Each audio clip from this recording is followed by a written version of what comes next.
lady district attorney. You remember my cousin Martin? Freddie introduces us as though we're colleagues at a cocktail party.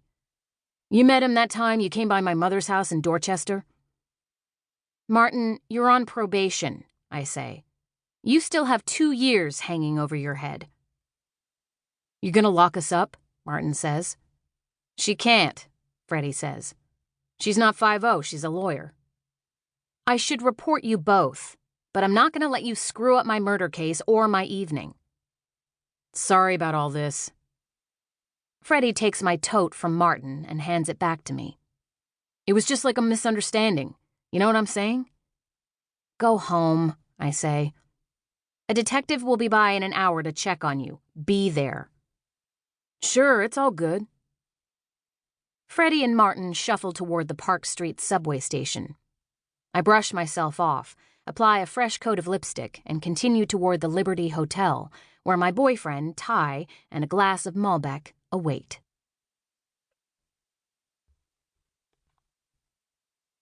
Chapter 2.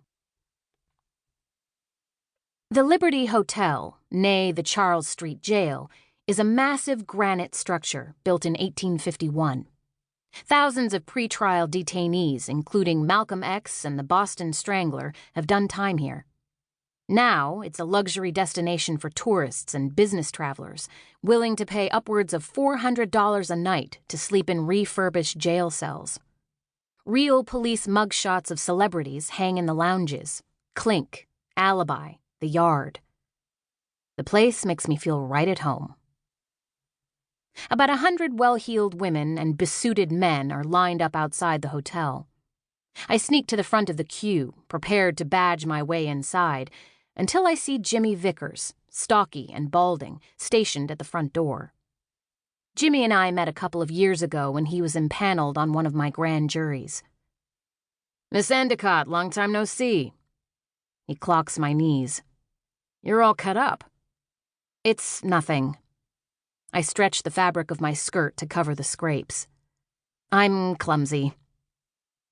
Someone came in here a while ago, asked me to keep an eye out for you. A black guy, about 6'2". That's my boyfriend, Ty. He's playing a gig. He said he'd be upstairs in the catwalk. Jimmy unhitches the red velvet rope from the metal stanchion and steps aside. I go into the hotel. A steep escalator leads to an expansive atrium, underneath a 90-foot-high rotunda where a frenetic pickup scene is in progress. A 30-something, in a navy blue blazer and gray flannel slacks, blocks my path. Buy you a drink? He says. Hey, wait, aren't you that... I cut him off before it becomes impossible to deny. No, I look like her, but I'm not. He starts to challenge me, but gets distracted when a willowy brunette in a slinky silver bridesmaid dress glides by. I take the opportunity to disappear in the crowd. Upstairs, Ty is seated at a table, drinking an Anchor Steam. He's wearing a black leather jacket and white button-down shirt. No matter the venue, Ty is always the most handsome man in the room. He sees me walking toward him and stands. Babe, what happened? He says. I fell, I say. It's nothing. I don't even try to sell the lie, and kindly Ty pretends to buy it. He wraps his arms around me and gives me a kiss. I relax for a moment, feel safe in his embrace. There's a glass of red wine on the table. I take a sip, then quickly put the glass down. We can't afford decent wine anymore, I say. This tastes like something I'd pick up at the Clinique counter. Sorry, babe, he says. The reds you like go for over $20 a glass. We have $20. Not for a glass of wine. Cash never used to be a problem. My family has plenty of money, too much money, and they've always been more than generous.